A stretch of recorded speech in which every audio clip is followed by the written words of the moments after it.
Hello dear students. तो last lecture में हमने लॉज ऑफ केमिकल कॉम्बिनेशन पढ़े थे, जिसमें हमने law of conservation of mass, law of definite proportion, law of multiple proportion, law of reciprocal proportion, उसके अलावा हमने एवोगाद्रो लॉ और के-लुसेक लॉ हमने पढ़ा था। और वहीं से आज हम आगे स्टार्ट करते हैं और आज हम एक इम्पोर्टेंट टॉपिक स्टार्ट करते हैं, वो है आपका एम्पेरिकल फॉर्मूला और मोलिकुलर फॉर्मूला। ठीक है, तो कैसे हम उसको फाइंड आउट करते हैं वो हम देखते हैं। empirical formula and molecular formula देखिए,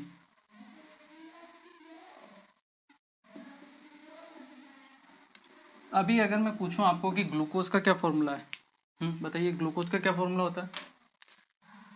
क्या होता है आपका C6H12O6। ठीक है, ये होता है आपके ग्लूकोज का फॉर्मूला।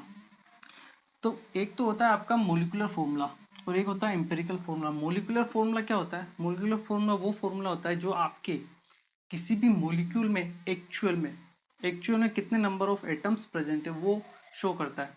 जैसे ग्लूकोज का ये फॉर्मूला है, इसमें हम देखें तो आपके पास 6 तो कार्बन के एटम है, 12 हाइड्रोजन के एटम है और 6 किसके एटम है? ऑक्सीजन के। इसका मतलब ये हमें बताता है एक्चुअल नंबर ऑफ एटम्स। तो जो फॉर्मूला हमें एक्चुअल नंबर ऑफ एटम्स बताता है उसे हम क्या बोलते हैं? Molecular formula. ठीक है, ओके। अब अगर मैं देखूं यहाँ पे, अगर मैं इनका रेशियो देखूं एटम्स का, तो 6:12:6 आता है एटम्स का रेशियो, और इसको सिंप्लीफाई करें तो 1:2:1 आता है। और यहाँ की इनके जो रेशियो से अगर मैं एक फॉर्मूला निकालता हूँ CH2O, ये क्या है? इनके जो एटम्स अवेलेबल उनका रेशियो है। क्या है? रेशियो। उन रेशियो से जो आपका सिंपलेस्ट फॉर्मूला निकलता है उसे हम क्या बोलते हैं? Empirical formula. क्या बोलते हैं हम? Empirical formula. एम्पेरिकल फॉर्मूला आया समझ में? ये है आपका मोलिकुलर फॉर्मूला और ये है आपका एम्पेरिकल फॉर्मूला। ठीक है, क्लियर? अभी अगर मैं देखूं, इन दोनों को आप आपस में रिलेट भी कर सकते हो। कैसे? अगर मैं C6H12O6 को अगर मैं लिखूं तो क्या मैं लिख सकता हूं कि this is CH2O whole times n times. यहाँ n क्या है? कितने टाइम्स वो है आपका। ठीक है, n एक नंबर है। क्या है? n एक आपका नंबर है। जो कैसे डिफाइन किया जाता है? जो हम डिफाइन करते हैं n इज equal to molecular mass divide by empirical formula mass divide by empirical formula mass. Molecular mass जैसे ग्लूकोज के लिए पूछा जाए तो मोलिकुलर मास कितना होगा? 180। ठीक है, एम्पेरिकल फॉर्मूला मास मतलब इसका जो एम्पेरिकल फॉर्मूला है उसका मोलर मास। ठीक है, उसके 1 मोल का मास। तो कार्बन का 12, हाइड्रोजन का 2, 12 और 2 14, 14 प्लस ऑक्सीजन का 16, 30। तो यहाँ पे एम्पेरिकल फॉर्मूला मास कितना आएगा? 30। तो ये होता है आपका एन। इस ऐसे हम एन को फाइंड आउट करते हैं, molecular mass divide by empirical formula मास। ठीक है, ये हो गया आपका एम्पेरिकल फॉर्मूला। अब अगर मैं आपको सिंपल डेफिनेशन लेके चलूँ कि मोलिकुलर मास की या मोलिकुलर फॉर्मूला है उसकी डेफिनेशन क्या है, किसकी? Molecular formula. तो हम डेफिनेशन कैसे लिख सकते हैं? Molecular formula. डेफिनेशन अगर हम लिखने की कोशिश करें तो डेफिनेशन क्या होगी? It is the formula it is the formula it is the formula which tells us about actual number of atoms present in a molecule। किसी भी मोलिक्यूल में कितने actual number of atoms available है वो हमें कौन बताएगा? Molecular formula. ठीक है, empirical empirical formula. Empirical formula हमें क्या बताता है? एम्पेरिकल हम फॉर्मूला हमें बताता है रेशियो, उसके उसमें कितने जो एटम्स हैं उनका रेशियो क्या है, ठीक है ना। तो हम कह सकते हैं it is the formula, it is the formula which tells us about the simplest ratio, about the simplest ratio of atoms present in a molecule, कि किसी भी मॉलिक्यूल में जो उनके एटम्स अवेलेबल उनका सिंपलेस्ट रेशियो क्या है, वो हमें क्या बताता है? Empirical formula. आई होप ये आप लोगों को क्लियर हो गया होगा कि मॉलिक्यूलर फॉर्मूला क्या होता है और एम्पेरिकल फॉर्मूला क्या होता है। आप इसे एक बार नोट कीजिए, फिर हम वो तरीका फाइंड आउट करते हैं कि कैसे हम किसी भी गिवन इंफॉर्मेशन के थ्रू एम्पेरिकल फॉर्मूला और मॉलिक्यूलर फॉर्मूला कैसे फाइंड आउट करते हैं, ठीक है ना। इसका एक स्टैंडर्ड मेथड होता है जो हम देखते हैं, please note. Okay, I hope ये आप लोगों ने नोट कर लिया होगा।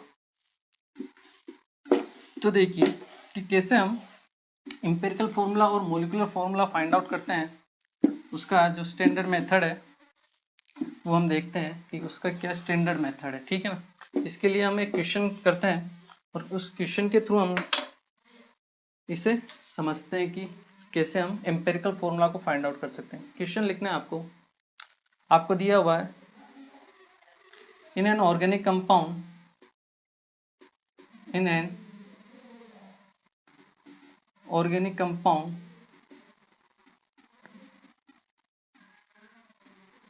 60% is carbon and 8% is hydrogen।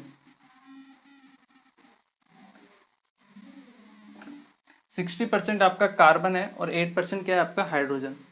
और आपको कैलकुलेट करना है, calculate its empirical formula. EF means empirical formula. तो देखिए इसको सोल्व करने का एक स्टैंडर्ड मेथड होता है, प्रोसीजर होता है, वो हम ही फॉलो करते हैं। तो इसमें क्या करना पड़ता है, आपको एक टेबल फॉर्म करनी पड़ती है, टेबल फॉर्म, ठीक है ना। इसमें सबसे पहले हम लिखेंगे एलिमेंट का नाम। क्या लिखेंगे? एलिमेंट कौन कौन है।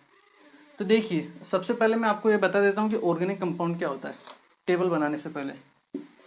देखिए आपके पास दो तरह के कंपाउंड होते हैं, ठीक है। एक तो होते हैं आपके पास हाइड्रोकार्बन और एक होते हैं आपके पास ऑर्गेनिक कंपाउंड। जब आपको क्वेश्चन में हाइड्रोकार्बन दिया जाए तो इसका मतलब उसमें हाइड्रोजन और कार्बन अवेलेबल है, ठीक है, केवल हाइड्रोजन और कार्बन। लेकिन आपको अगर ऑर्गेनिक कंपाउंड दे दिया गया, इसका मतलब उसमें हाइड्रोजन और कार्बन तो अवेलेबल है ही, उसके अलावा उसमें ऑक्सीजन भी अवेलेबल है, ठीक है। ये क्वेश्चन में कभी नहीं दिया रहता है कि ऑक्सीजन का कितना परसेंट है। हमेशा याद रखना किसी भी ऑर्गेनिक कंपाउंड में हाइड्रोजन, कार्बन और ऑक्सीजन अवेलेबल होता है। इसके अलावा अगर हाइड्रोजन और कार्बन तो हमेशा रहेगा ही, इसके अलावा कभी कभी क्वेश्चन में वो ऑक्सीजन की जगह नाइट्रोजन, सल्फर, कुछ और भी कंपाउंड दे सकता है। तो अगर कुछ और एलिमेंट है ऑर्गेनिक कंपाउंड में तो क्वेश्चन में लिखेगा कि नाइट्रोजन इतना परसेंट है, ठीक है। लेकिन अगर उसने क्वेश्चन में नहीं दिया है कुछ भी, सिंपल बोला है आपका ऑर्गेनिक कंपाउंड, तो उसमें हाइड्रोजन, कार्बन तो है ही, उसके साथ क्या है, ऑक्सीजन है। ये आपको बाय डिफॉल्ट मानना ही पड़ेगा, ठीक है। क्वेश्चन में आपको दिया हुआ नहीं रहेगा, ठीक है। तो ये हुआ आपका ऑर्गेनिक कंपाउंड, ये है आपका हाइड्रोकार्बन, ठीक है। चलिए अभी इसको सोल्व करते हैं, ठीक है। देखिए सबसे पहले हम लिखते हैं एलिमेंट्स के बारे में। जो हम टेबल बनाते हैं उसमें एलिमेंट्स का नाम लिखते हैं। सबसे पहले आपका आएगा कार्बन, उसके बाद आएगा आपका हाइड्रोजन और फिर क्या है आपका ऑक्सीजन, ठीक है। अब आपको लिखना है इनका परसेंट। क्या लिखना है आपको? परसेंट। जो इनका परसेंटेज दिया हुआ है, कितना दिया हुआ है कार्बन का? 60।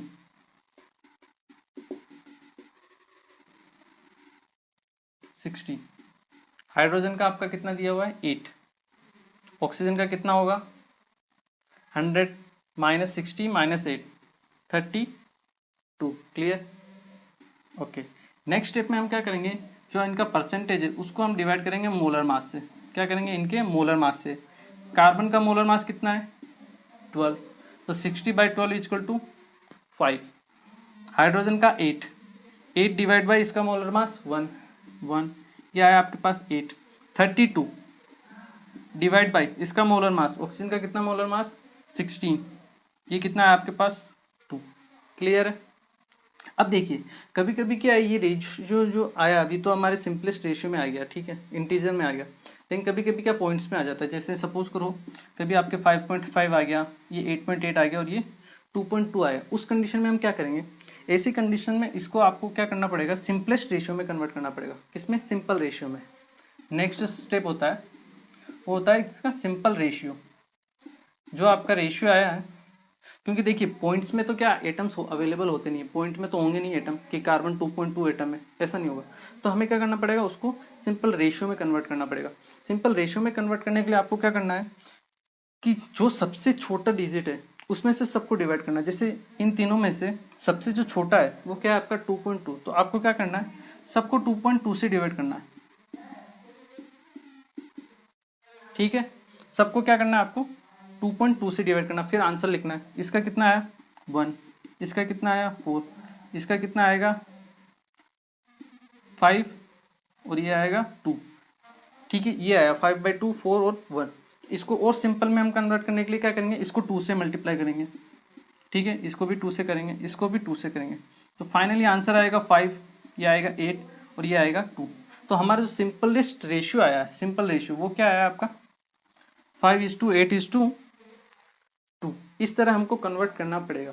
ठीक है, कभी कभी मान लो ये 5.02 भी आ जाता है, ये 7 पॉइंट, अगर मान लो ये 0.5 आ गया, ये 2 पॉइंट सपोज करो 9.7 आ गया, तो इस ऐसी कंडीशन में हमें क्या करना पड़ेगा, इसको कन्वर्ट करना पड़ेगा नियरेस्ट इंटीजर में। तो 2.97 को हम इक्वल करके क्या लिखेंगे 3, 8.05 को हम लिखेंगे 8 और 5.01 को हम क्या लिखेंगे 5। तो इस तरीके से हमें क्या करना पड़ेगा, इसको जो सिंपलेस्ट इंटीजर है उसमें कन्वर्ट करना पड़ेगा। ठीक है, आई होप आप लोगों को क्लियर हुआ होगा। ठीक है, देखिए अभी हमारे क्वेश्चन में ऐसी कंडीशन नहीं है, ठीक है ना, हमारे क्या आया, सिंपल आया है। ठीक है, तो हम इसको सिंपल तरीके से ही कर लेते हैं। ठीक है, हमारे पास रेशियो क्या आया 5, 8 और ये 2। तो ये जो रेशियो आया हमारे पास यही सिंपल रेशियो है, हमें कोई कन्वर्ट नहीं करना। 5, 8 और 2, तो इस रेशियो से जो आपका फॉर्मूला बनेगा वही क्या होगा आपका एम्पेरिकल फॉर्मूला। क्या होगा एम्पेरिकल फॉर्मूला, कार्बन के कितने एटम है 5, तो कार्बन 5, हाइड्रोजन के 8, तो हाइड्रोजन के 8, ऑक्सीजन के 2, ऑक्सीजन के 2। तो इस तरीके से हम क्या करेंगे, आपका कोई भी एम्पेरिकल फॉर्मूला फाइंड आउट करेंगे। ठीक है ना, ये एक स्टैंडर्ड प्रोसीजर होता है जिस तरीके से हम एम्पेरिकल फॉर्मूला फाइंड आउट करते हैं। इसका एक और सिंपल मेथड भी होता है, तो एक बार आप इसे नोट कर लो, फिर मैं आपको इसका दूसरा मेथड सिखाता हूँ कि कैसे हम एम्पेरिकल फॉर्मूला फाइंड आउट कर सकते हैं। ठीक है ना, एक बार इसे नोट कर लीजिए आप। ओके, तो देखिए इसका जो दूसरा मेथड है, सिंपल मेथड है, वो मैं आपको बता देता हूँ कि कैसे हम फाइंड आउट करेंगे। ठीक है ना, देखिए इसमें हम क्या करेंगे, हमने देखा था ग्लूकोज, ग्लूकोज क्या था C6H12O6, उसका एम्पेरिकल फॉर्मूला क्या था CH2O। यहाँ पे ग्लूकोज का अगर हम 1 मोल लेते हैं तो उसके 1 मोल में कार्बन के कितने मोल रहेंगे 6 मोल, हाइड्रोजन के 12 मोल, ऑक्सीजन के 6 मोल। अगर हम उनका रेशियो देखें, कार्बन हाइड्रोजन और ऑक्सीजन का कितना रेशियो आएगा 6:12:6, या हम कह सकते हैं 1:2:1। और यही रेशियो क्या है, इसके जो एम्पेरिकल फॉर्मूला उसमें जो एटम्स है उनका रेशियो है। यहाँ पे जो रेशियो है वो क्या है आपका 1:2:1। इसका मतलब हम ये कह सकते हैं कि एक मोलिकुलर फॉर्मूला में जो उनके मोल्स का रेशियो होता है, ये क्या है आपके मोल्स का रेशियो है, जो एटम्स हैं, मोल्स रेशियो ऑफ एटम्स, जो आपके एटम्स अवेलेबल उनका मोल का रेशियो है। ठीक है, 1 मोल में इसके कितने होंगे 6 मोल होंगे, इसके 12 मोल, इसके 6 मोल। मतलब 1:2:1। तो जो उनके मोल रेशियो होगा एटम्स का, वही रेशियो क्या होगा आपके एम्पिरिकल फॉर्मूला जो एटम्स है अवेलेबल उनका रेशियो होगा। इसका मतलब अगर हमें किसी भी मॉलिक्यूल का एम्पिरिकल फॉर्मूला फाइंड आउट करना है तो हमें सबसे पहले उसके उस मॉलिक्यूल के जो एटम्स है उनका मोल का रेशियो फाइंड आउट कर लेना। तो जो उनके मोल का रेशियो होगा एटम्स का, वही रेशियो क्या होगा आपके एम्पिरिकल फॉर्मूला वाले एटम्स का रेशियो होगा। क्लियर हुआ? तो इस तरीके से हम क्या करेंगे, पहले फाइंड आउट करेंगे मोल्स का रेशियो, उसके बाद हम फाइंड आउट कर सकते हैं एम्पिरिकल फॉर्मूला। ठीक है, तो आई होप ये आया होगा। जैसे अगर हम देखें इसी ग्लूकोज वाले फॉर्मूले में, अगर हम देखें C6H12 आपका O6 था, इसमें कार्बन कितना है, हाइड्रोजन और आपका ऑक्सीजन। कार्बन कितना था आपके पास 60%। तो इसमें हम क्या करेंगे, सपोज करेंगे let mass of glucose is 100।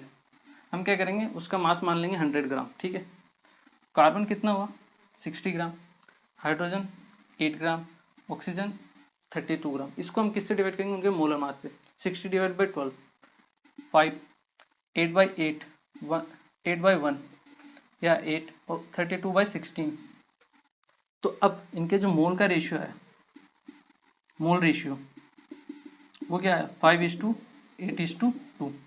5:8:2। ये है इनके मोल का रेशियो।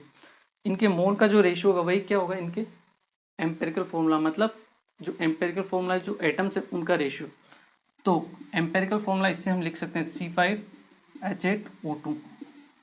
ये जो फॉर्मूला आया ये क्या है आपके पास एम्पेरिकल फॉर्मूला। तो इस तरीके से हम किसी भी गिवन क्वेश्चन में जो अब आपके एटम्स अवेलेबल है उनके मोल का रेशियो अगर हम फाइंड आउट कर लें तो हम एम्पिरिकल फॉर्मूला फाइंड आउट कर सकते हैं।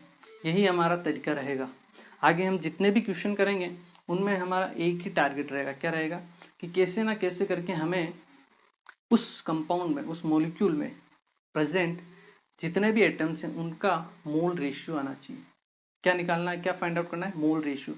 एक बार मोल रेशियो फाइंड आउट हो गया तो उससे हम एम्पिरिकल फॉर्मूला फाइंड आउट कर सकते हैं। ठीक है, तो एक बार इसको भी नोट कर लो आप समझने के लिए। फिर हम इसके ऊपर बेस्ड एक और क्वेश्चन करते हैं, वो आपको सोल्व करना है। ठीक है,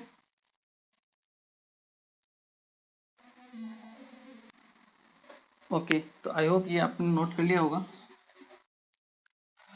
एक क्वेश्चन और करते हैं इसी के ऊपर बेस्ड, ताकि आपकी प्रैक्टिस हो और आप फाइंड आउट कर सको कि कैसे हम एम्पिरिकल फॉर्मूला फाइंड आउट करते हैं। ठीक है ना, देखिए क्वेश्चन लिखिए 7.3 ग्राम of an organic compound, OC means organic compound, contain 3.6 gram carbon, 0.7 gram hydrogen, 1.5 gram nitrogen, and rest is oxygen.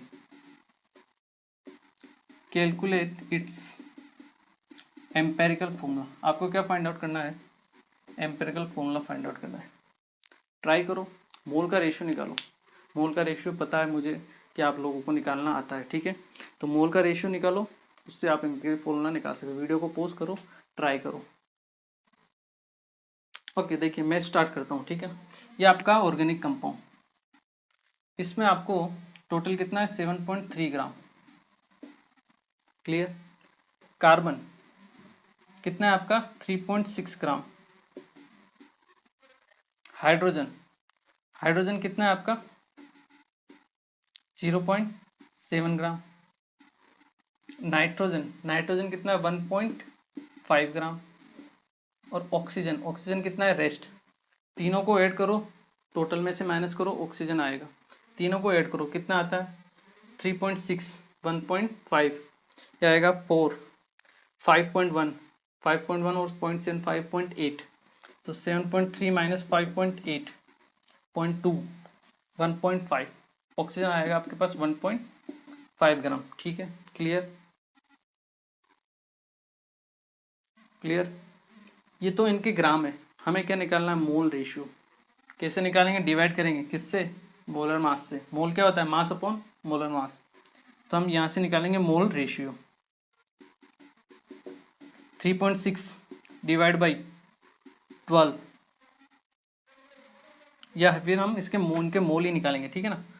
0.7 divide by 1, nitrogen कितना है 1.5 डिवाइड बाई मोलर मास 14, ये कितना आएगा लगभग 0.1 के आसपास आएगा, ठीक है ना, 0.11 आ जाएगा। ये कितना आएगा 1.5 डिवाइड बाई 16, ये भी कितना आएगा आपके पास 0.09 के आसपास आएगा, ठीक है।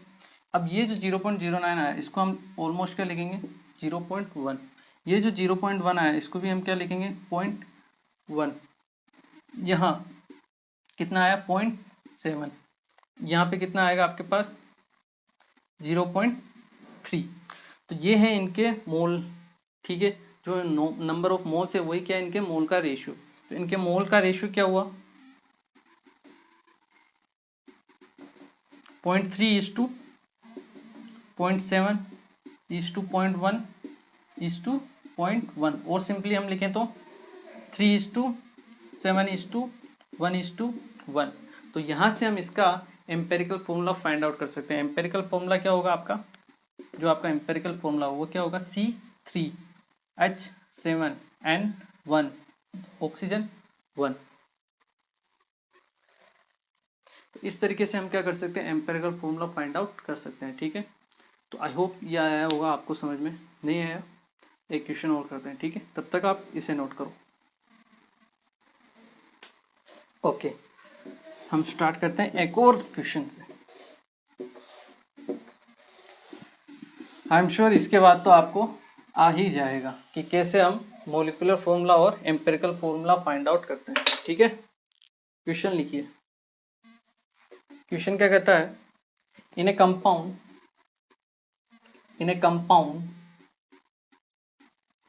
Nitrogen and oxygen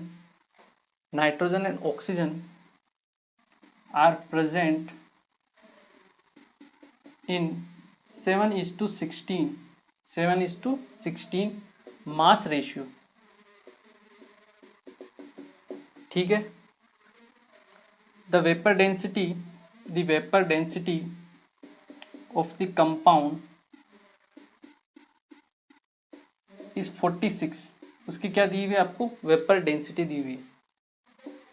calculate its molecular formula, इस बार आपको क्या फाइंड आउट करना है मोलिकुलर फॉर्मूला फाइंड आउट करना है, ठीक है। एक तो मास रेशियो दिया हुआ है, क्या क्या करना है आपको मैं आपको बता देता हूँ। एक तो मास रेशियो दिया है, मास रेशियो से क्या करना है आपको मोल रेशियो निकालना है। तो मोल रेशियो से आपका पास क्या आएगा एम्पेरिकल फॉर्मूला, ठीक है। एम्पेरिकल फॉर्मूला और मोलिकुलर फॉर्मूला में मैंने एक आपको रिलेशन बताया था, ठीक है, उसको यूज़ करना है।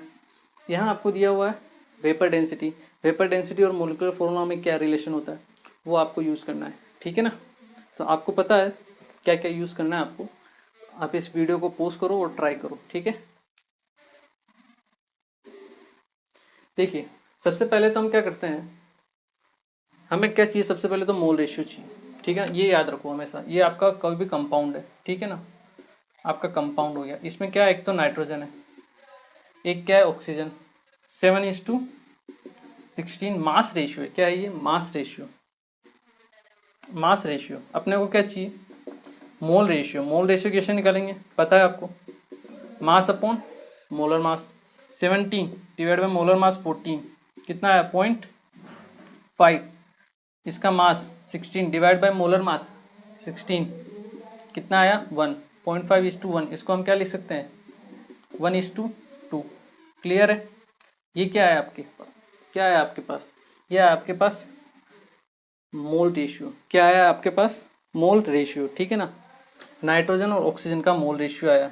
यहाँ से हम एम्पेरिकल फॉर्मूला फाइंड आउट कर सकते हैं, बिल्कुल कर सकते हैं। एम्पेरिकल फॉर्मूला क्या होगा, N तो 1 है, O 2 है, तो ये आ गया आपके पास एम्पेरिकल फॉर्मूला। अब आपको क्या निकालना है मोलिकुलर फॉर्मूला। क्या निकालना है मोलिकुलर फॉर्मूला, बताया था मैंने। Empirical formula is equal to, और we can say molecular formula is equal to empirical formula n times, और यहाँ पे n क्या होता है molecular mass divide by empirical formula mass. Molecular mass क्या होता है वेपर डेंसिटी दी हुई है 2 into vapour density 2 into 46 divide by empirical formula mass, यहाँ से निकलेगा कितना निकलेगा 16 इंटू 2 32 32 प्लस 14 32 प्लस 14 कितना होता है 46, या 46। यहाँ से एन की वैल्यू कितनी आ गई 2। यहाँ से मोलिकुलर फॉर्मूला क्या आ जाएगा एम्पेरिकल फॉर्मूला कितना है NO2 कितने टाइम्स 2 टाइम्स, यहाँ से मोलिकुलर फॉर्मूला आ जाएगा आपके पास N2O4। यही है आपका क्वेश्चन का आंसर। ठीक है, तो आई होप ये आप लोगों को समझ में आया होगा मेरे हिसाब से, तो ठीक है ना, क्योंकि मैंने आपको अलग अलग वैरायटी के इसके ऊपर भी क्वेश्चंस करवाए हैं, तो एक बार इसे नोट करो। फिर हम और एक और आगे पढ़ते हैं कि अगर आपको कोई ऑर्गेनिक कंपाउंड दिया हो और उसका अगर कंबशन करवाए जाते हैं, कंबशन से रिलेटेड भी क्वेश्चन आते हैं इसके ऊपर, ठीक है ना।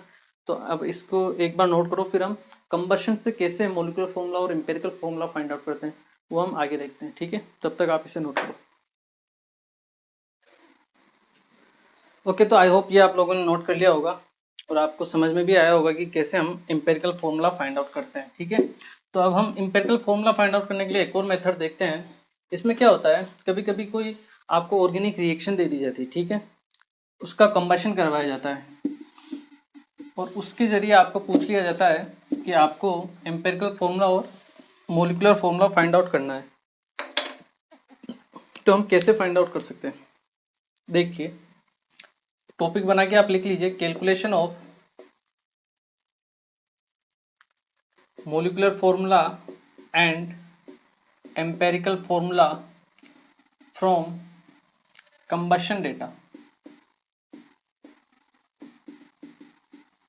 from combustion data, कि combustion data से हम कैसे फाइंड आउट कर सकते हैं।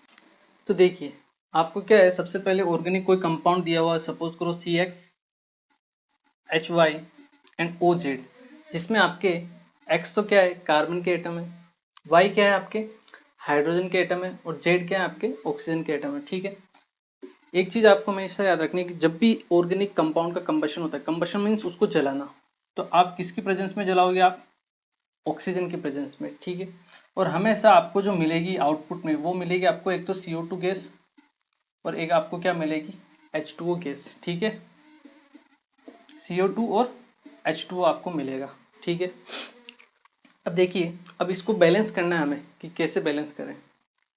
यहाँ पे X कार्बन है तो यहाँ पे X से मल्टीप्लाई कर दिया मैंने, क्लियर, कार्बन बैलेंस। हाइड्रोजन यहाँ पे कितने 2, यहाँ पे Y, तो मैं क्या करता हूँ Y/2 से इसको मल्टीप्लाई कर देता हूँ, क्या हो जाएगा Y/2 इंटू 2 से 2 कैंसिल, आपके पास Y आएंगे, यहाँ पे भी Y और वहाँ पे भी Y। ठीक है, अब बैलेंस करना है अपने को ऑक्सीजन, कि ऑक्सीजन कितने हैं, ऑक्सीजन को कैसे बैलेंस करें। सपोज करो N है, आप इसको ऐसे करने जाओगे दूसरे तरीके से कैलकुलेट करके तो हो सकता है गलत आए। ठीक है, सिंपल मैथ्स लगा के करो। यहाँ पे कितने हैं आपके Z plus twice left side में ऑक्सीजन की बात करें, ऑक्सीजन की यहाँ पे कितने आपके 2x प्लस Y/2, क्लियर। यहाँ से n की वैल्यू फाइंड आउट कर लो, n की वैल्यू कितनी आ जाएगी x plus Y/4 minus Z/2, ये वैल्यू पुट कर दो यहाँ पे। ठीक है, क्या आएगी आपके पास value x plus Y/4 minus Z/2, clear. Maths लगा के सिंपल हमको कर लेना है। ठीक है, हो जाएगा इजी है। अब देखिए एक चीज मैं यहाँ आपको बता देता हूँ, इस रिएक्शन की शक्ल को देख के हम क्या कर सकते हैं। शक्ल मीन्स इसको देख के कि अगर यहाँ पे कुछ भी नहीं, मतलब एक इसका 1 मोल है, ठीक है, तो मतलब 1 मोल जो भी आपका ऑर्गेनिक कंपाउंड है उसका हम लेते हैं, आपके इतने मोल ऑक्सीजन के लेते हैं, हम उन दोनों के आपस में रिएक्शन करवाते हैं, तो आपको आउटपुट में x मोल तो किसके मिलते हैं CO2 के, और Y/2 मोल किसके मिलते हैं H2O के। इनको हम बोलते हैं, जो ये आपके 1 और ये जो आगे डिजिट होते हैं ना, ये x ये Y/2, इनको हम बोलते हैं स्टोइकियोमेट्रिक कोफिशिएंट। वो हमारा नेक्स्ट टॉपिक है, वो हम पढ़ेंगे। अभी फिलहाल ये आप याद रखिए कि ये जो होते हैं आपके स्टाइकोमेट्रिक कोफिशिएंट होते हैं, ठीक है। मतलब अगर 1 मोल में ऑर्गेनिक कंपाउंड लेता हूँ और इतना मोल मैं आपका ऑक्सीजन लेता हूँ, तो मुझे जो आउटपुट मिलेगा उसमें क्या मिलेगा, x मोल तो CO2 के और y/2 मोल किसके मिलेंगे, H2O के, ठीक है। तो हम यहाँ देख के कह सकते हैं कि 1 मोल अगर इसका है तो यहाँ पे मुझे CO2 का कितना मिलेगा, x मोल, ठीक है, और वाटर का कितना मिलेगा, y/2 मोल। क्लियर है।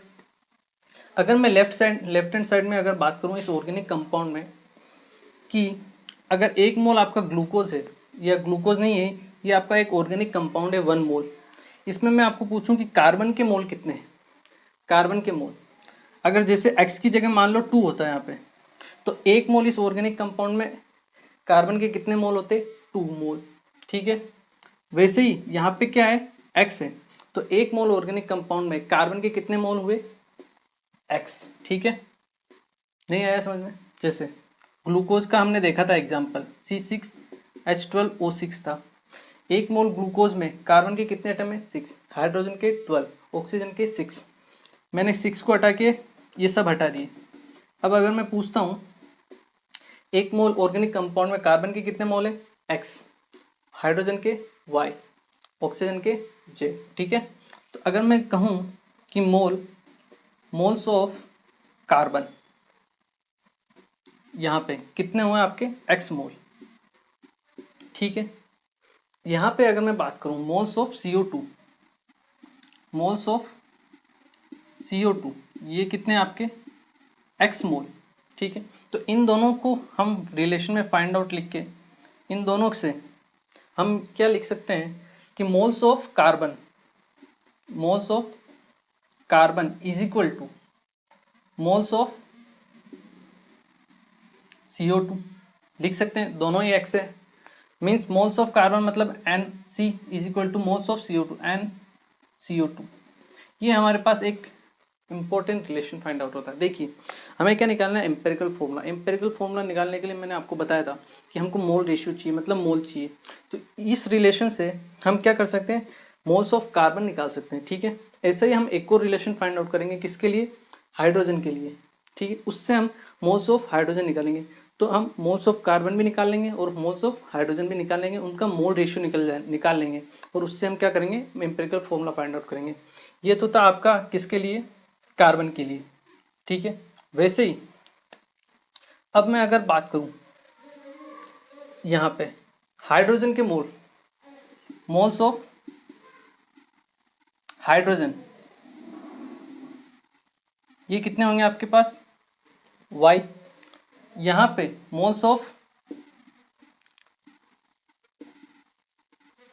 H2O वाटर कितने आपके पास, y/2। इन दोनों में हम रिलेशन फाइंड आउट कर सकते हैं, बिल्कुल फाइंड आउट कर सकते हैं। Moles of hydrogen is equal to क्या होगा, 1/2 इंटू मोल्स ऑफ H2, नहीं रॉन्ग, क्या होगा, twice of moles of H2O, ठीक है ना।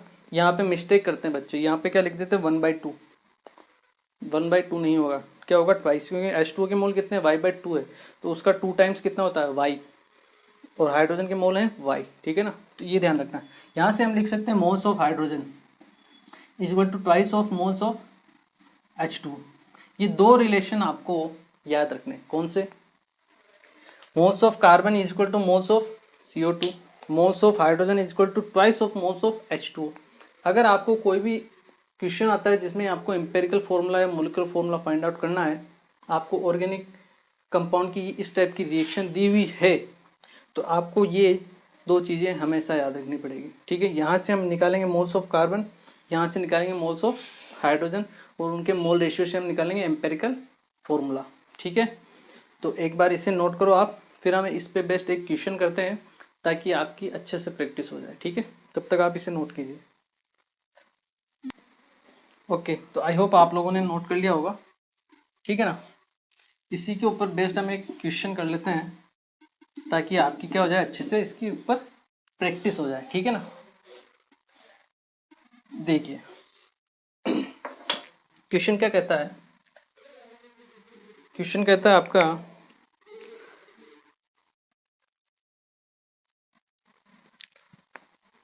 3 ग्राम of an organic compound burned in excess of O2।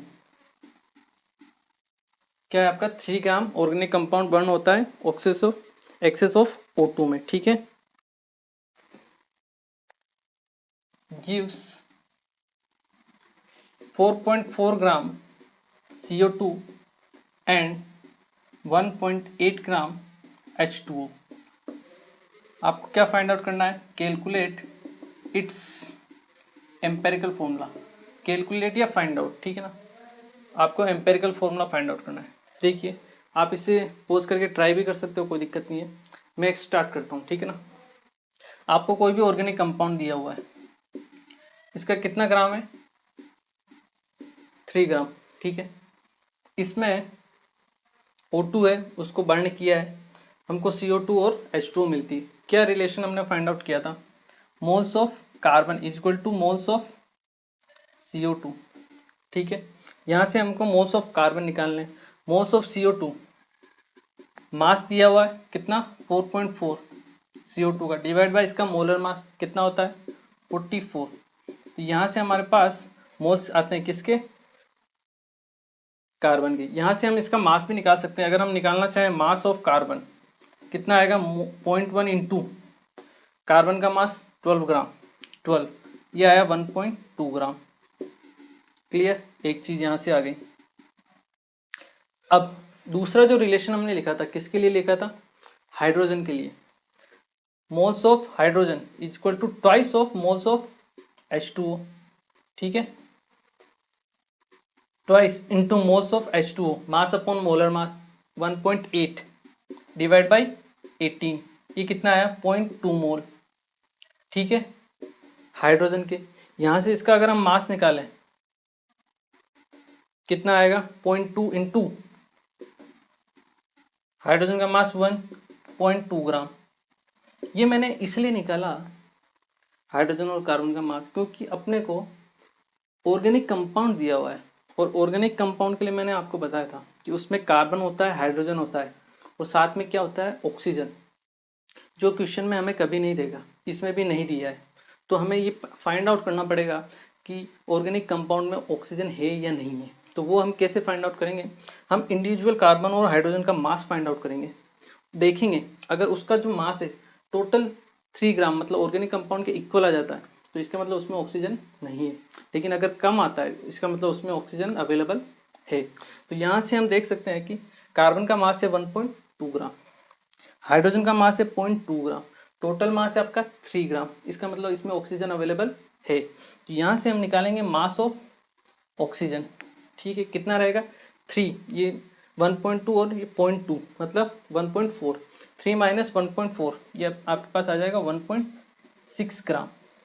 यहाँ से हम इसके मोल्स निकाल सकते हैं, बिल्कुल, क्यों, क्योंकि हमें एम्पेरिकल फॉर्मूला निकालना है, तो हमें क्या करना पड़ेगा, उनके मोल का रेशियो निकालना पड़ेगा। तो हमें मोल फाइंड आउट करना है। यहाँ से इसके अगर हम मोल निकालें n of oxygen, moles of oxygen कितना होगा आपके पास, मास 1.6 डिवाइड बाय इसका मोलर मास, मोलर मास कितना है 16, ये आपके पास आ गया 0.1 मोल। क्लियर है, यहाँ से हम देख सकते हैं मोल का रेशियो, कार्बन का मोल का रेशियो, फिर हाइड्रोजन और फिर ऑक्सीजन। कार्बन का मोल कितने हैं 0.1, हाइड्रोजन के मोल 0.2, ऑक्सीजन के 0.1। यहाँ से हमारा जो रेशियो आएगा वो आएगा 1:2:1। यही क्या है हमारा एम्पेरिकल फॉर्मूला CH2O, ये हमारा एम्पेरिकल फॉर्मूला, ठीक है। तो आई होप ये आप लोगों को क्लियर हुआ होगा कि कैसे हम किसी भी ऑर्गेनिक कंपाउंड के लिए उसके अगर कंबशन का डेटा दिया हुआ है तो आपको दो ही चीज़ याद रखनी है, मोल्स ऑफ कार्बन निकाल लें और मोल्स ऑफ हाइड्रोजन निकाल लें, उनका मास भी निकाल लेना है। अगर क्वेश्चन में ऑक्सीजन के बारे में नहीं दिया हुआ है तो मोल्स ऑफ ऑक्सीजन भी फाइंड आउट कर लेंगे। तीनों का जो रेशियो होगा वही रेशियो क्या होगा, आपके एम्पेरिकल फॉर्मूला का रेशियो होगा। आपको दो रिलेशन याद रखने हैं, moles of carbon equal to moles of CO2 और moles of hydrogen equal to moles of H2। दो रिलेशन आपको याद रखने हैं, ठीक है। ये इसके ऊपर बेस्ट क्वेश्चन है, ठीक है। तो आई होप आप लोगों ने आज एम्पिरिकल फार्मूला और मॉलिक्यूलर फार्मूला का जो लेक्चर था वो अच्छे से अटेंड किया होगा, तो आपको समझ में भी आया होगा, ठीक है ना, क्योंकि इम्पोर्टेंट है ये। तो आज के लेक्चर को हम यहीं फिनिश करेंगे, ठीक है ना।